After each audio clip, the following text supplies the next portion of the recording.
जय हिंद। जैसा कि आप देख रहे हैं, उत्तर प्रदेश में एक ऐतिहासिक वैकेंसी आई हुई है 60,244 पदों पर। पुलिस की भर्ती है 60,244 पद। एक तरह से देखा जाए तो ये बहुत ही बड़ी वैकेंसी होती और आपके लिए बहुत ही सुनहरा अवसर होता है। कामयाब होने के लिए, अपने माता पिता का सपना पूरा करने के लिए आपके पास बहुत सुनहरा अवसर है। आप लोग जरा सी लापरवाही ना करते हुए इस बार लग जाओ बड़ी शिद्दत के साथ में और ईमानदारी से मेहनत करो। अगर ईमानदारी से करोगे तो सफलता भी आपको बड़ी ईमानदारी से मिलेगी। जैसा कि आप देख रहे हैं, इसमें 60,244 इतने पद हैं और बहुत ज़्यादा पद हैं। इससे पहले जो भी वैकेंसी आई हैं इनसे कम ही पद थे और उसकी जो मेरिट गई थी वो आपने देखा तो ज़्यादा कुछ नहीं थी और पेपर भी इतना हार्ड नहीं आता इसका। और इस बार पेपर नॉर्मल ही आएगा, बस ईमानदारी से आप तैयारी करते रहना। इसके लिए मैं आपको बताऊं, देखना क्या है इसमें कि क्या करना होगा आपको। 60,244 पद है। एग्ज़ाम डेट इसकी जो है, एग्ज़ाम डेट ऑनलाइन करने के लिए इसमें देखेंगे आप 27 दिसंबर से स्टार्ट है। ये 27 दिसंबर से स्टार्ट है और जो लास्ट डेट होगी इसकी, एग्ज़ाम की लास्ट डेट जो होगी, लास्ट तारीख जो होगी वो होगी 16 जनवरी को 2024 तक। करेक्शन करवा सकते हैं आप इसमें 18 जनवरी तक। तो एग्ज़ाम फॉर्म भरने की जो तारीख होगी वो 27 दिसंबर से स्टार्ट है और लास्ट तारीख इसकी होगी 16 दिसंबर तक, वो 16 जनवरी 2024 तक यहाँ पे होगा। अब आप देखेंगे इसमें जो फिजिकल की अगर बात करी जाए, फिजिकल की, तो फिजिकल में आप देखेंगे जो मेल कैंडिडेट होते हैं, मेल की जो हाइट की अगर बात करूं, लंबाई कितनी होती, लंबाई इसमें 168 होनी चाहिए। अब 168 में वो सब लोग आ जाएंगे, चाहे जनरल हो, ओबीसी हो या फिर एससी हो, सब आ जाएंगे। 168 सेंटीमीटर हाइट होनी चाहिए। फिर बात अगर करूं फीमेल की, फीमेल में जो लंबाई बताई गई वो बताई गई 152 सेंटीमीटर फीमेल में। बस इसमें क्या है, जो एसटी वर्ग की महिलाएं हैं, लड़कियां, उनके लिए 147 सेंटीमीटर, एससी के लिए 147 सेंटीमीटर, बाकी 152 सेंटीमीटर होती। चेस्ट इसमें नहीं होता, चेस्ट इसमें होता है 79 और 84, 5 सेंटीमीटर फुला के, बाकी नॉर्मल 79 सेंटीमीटर। ये फिजिकल हो गया। और जो एग्ज़ाम फीस है, ऑनलाइन फॉर्म करने की जो फीस है वो होती 400 रुपये। इस तरह से आप इसको कोशिश करना कि जैसे ही एग्ज़ाम डेट, फॉर्म भरना स्टार्ट हो और आप तुरंत ही जाकर के अपना काम करवा लेना और सारे के सारे कागज़ अपने रेडी कर लेना। क्योंकि पिछली बार ऐसा हुआ था, जो आय जाति मूल मांगे थे, इन्होंने कहा था कि 6 महीने तक के हों, 6 महीने से ज़्यादा पुराना नहीं होना चाहिए।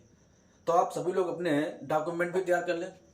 मेन कागज़ जो इसके लिए होते हैं वो आप देखेंगे इसमें कि एक तो आय जाति मूल तो होना ही चाहिए, आय जाति और मूल, ये कागज़ होने चाहिए। बाकी आपका 10+2 मार्कशीट होनी चाहिए, किसी भी सब्जेक्ट से आपने किया हो, इंटर और हाई स्कूल, इंटर होना चाहिए, आय जाति मूल, हाई स्कूल, इंटर और आधार, ये मेन कागज होते हैं इसके लिए। ये आपको डॉक्यूमेंट तैयार रखने हैं। इसी बाद में आप देखेंगे कि अब इसका सिलेबस में आपको क्या देखना है। सिलेबस जो होता है वो देखेंगे आप हर बार की तरह। एक तो हिंदी होती है, हिंदी के साथ में मैथ है, रीजनिंग है और जीके है। ये 4 होते हैं। जीके में तो सब्जेक्ट और भी आ जाते हैं, सबको बारी बारी पढ़ेंगे। बाकी हिंदी, मैथ, रीजनिंग और जीके। हिंदी होती है इसमें 37 नंबर की, वही 38 नंबर की जीके आती है, 19 नंबर की मैथ होती है, बाकी 56 नंबर की रीजनिंग होती है। ये अपने में एक बड़ी बात है रीजनिंग।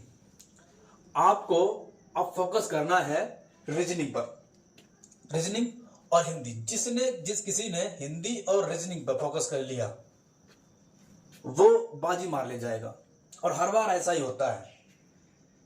रीजनिंग और हिंदी, आपको सबसे पहले रीजनिंग और हिंदी को मजबूती से पकड़ना है, अच्छे से पकड़ इसमें बनानी है आपको, रीजनिंग और हिंदी में। उसके बाद में मैथ और रीजनिंग। और इनको अच्छा करने का सबसे बेहतर तरीका ये है कि आप पढ़ें और उसकी प्रैक्टिस करें। अगर आपने प्रैक्टिस कर ली हर सब्जेक्ट की, समझ लो आपको सफल होने से कोई नहीं रोक पाएगा। फिर आप देखेंगे इनको पढ़ने के लिए क्या करेंगे। अपनी क्लास में करना ये है कि मैं हिंदी की एक क्लास रेगुलर रखूंगा। वैसे टोटल क्लास रखनी है मुझे 5 घंटे की, 5 घंटे की टोटल क्लास रखनी है। उसमें रेगुलर हिंदी क्लास रखनी मुझे, हिंदी की। बाकी मैं पढ़ाऊंगा इसको, और ये जीके क्लास रखनी रेगुलर। ये तो रोज ही रोज रखनी है, रेगुलर जीके की और हिंदी की रेगुलर रखनी। बाकी मोहित सर मैथ पढ़ाएंगे और रीजनिंग मोहित सर पढ़ाएंगे बहुत ही धुआंधार तरीके से। जैसे कि जीके और हिंदी मैं पढ़ाऊंगा, मैथ और रीजनिंग मोहित सर पढ़ाएंगे, उनसे आप परिचित भी होंगे। और इसी के साथ में हिंदी वाली क्लास जो है वो मैं आपको यूट्यूब पर दे दूंगा, पूरी की पूरी क्लास। बस आप प्रैक्टिस करने के लिए मैं आपको एक बुक बता दूंगा, उससे आप प्रैक्टिस करते रहना, और जो थ्योरी होगी इसकी वो मैं पढ़ा दूंगा। अब क्या होता इसमें, आपको हिंदी में क्या करना, हिंदी में आपको देखना है पढ़ना कैसे है। हिंदी में आपको पढ़ना ये है, इसका आपको सिलेबस नहीं देखना। हिंदी के 3 पार्ट पढ़ने हैं आपको। एक पढ़ना है जो इसका साहित्यिक हिंदी होती है, यहां से भी आता है एग्जाम में। साहित्यिक हिंदी का जो साहित्य है, रचनाएं वगैरह हैं, लेखक हैं, कौन से काल आते हैं, उस काल के लेखक कौन कौन से हैं, कौन से लेखक किस काल से संबंधित होते हैं, रचनाएं कौन से काल संबंधित है, ठीक है, उसकी बात करूंगा। फिर एक आता है हिंदी भाषा का विकास, हिंदी भाषा का विकास। इसमें आप देखेंगे विकास को लेकर के कि हिंदी कब से बोलना स्टार्ट हुआ, शुद्ध हिंदी कब से बोली जाती थी, प्राचीन भाषा कौन सी होती है, संस्कृत से, है ना। तो मैं इनमें पढ़ूंगा बोलियां, हिंदी की कौन कौन सी बोलियां होती है, उपबोली कौन सी होती है ना। हिंदी कौन सी भाषा की परिवार होती है, भाषा परिवार होते हैं उनकी बात करेंगे हिंदी भाषा के विकास को लेकर के। भाई मैं बात करूंगा यहाँ पे हिंदी व्याकरण की। तो आप देखेंगे कम से कम 80 से 85% पुलिस के एग्जाम में व्याकरण आती है, और ऐसा कोई टॉपिक नहीं होता जिससे यहां से प्रश्न नहीं बनता पुलिस एग्जाम में। उसके बाद में लगभग 5 से 10% यहां से पूछ लेगा, या फिर 5 से 10% यहां से पूछ लेगा। 1-2 रचनाएं आनी ही आनी है, उपबोलियों से आ जाता प्रश्न यहां से। तो हिंदी भाषा का विकास ये भी पूरा पढ़ूंगा, एक एक टॉपिक अच्छे से। और इसको व्याकरण तो पढ़नी ही पढ़नी है, क्लास बाय क्लास, बिल्कुल वर्णमाला से लेकर के 0 से 100% तक आपको लेकर के जाऊंगा मैं। तो यहाँ पे आप जो है ऐसे करेंगे। तो अब बिल्कुल भी आपको ढील नहीं देनी है, इस तरह से लग जाना है जैसे कहते नहीं कि काफी समय से इंतजार था और आज बड़ी खुशी है कि वैकेंसी आ गई। 4-5 साल से लोग इंतजार कर रहे हैं, और मैं दुआ करूंगा, आशा करता हूं कि आप सब लोग भी अच्छे से खुश होंगे और अच्छे से मेहनत करिए इसी खुशी के साथ में। अपनी इस खुशी को जाया मत होने दीजिए, क्योंकि खुशी बार बार नहीं मिलती, और कामयाबी भी बार बार आपके दरवाजे दस्तक देने नहीं आएगी। एक ही बार कामयाबी आपका दरवाजा खटखटाएगी, और अगर आप उठ गए तो उठ गए, नहीं तो फिर लुट गए, कुछ नहीं मिलने वाला। तो लगे रहिए, अच्छे से पढ़ते रहिए।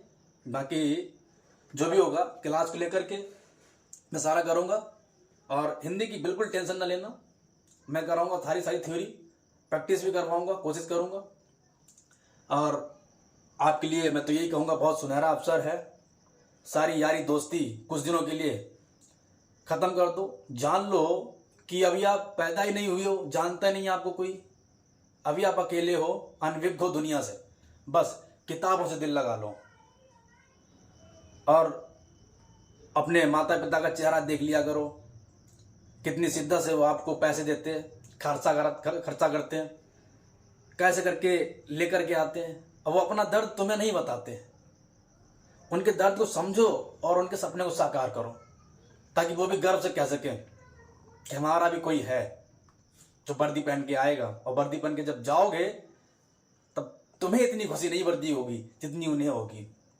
इसलिए कहता हूँ कि आप लोग बिल्कुल शिद्दत से तैयारी करो, भगवान आपके साथ न्याय करेगा। अब वो आप जैसे करोगे, जैसा कर्म वैसा फल। मैं पूरी मेहनत करूँगा, आपको A to Z सिलेबस दूँ और बढ़िया से बढ़िया कंटेंट दूँ और आप पढ़िएगा। बाकी मिलते हैं हम अगली क्लास में। आपको पढ़ाएंगे, हिंदी स्टार्ट करेंगे क्लास, एक रेगुलर रोज इसकी रहेगी, यूट्यूब पर भी और क्लास में भी। धन्यवाद।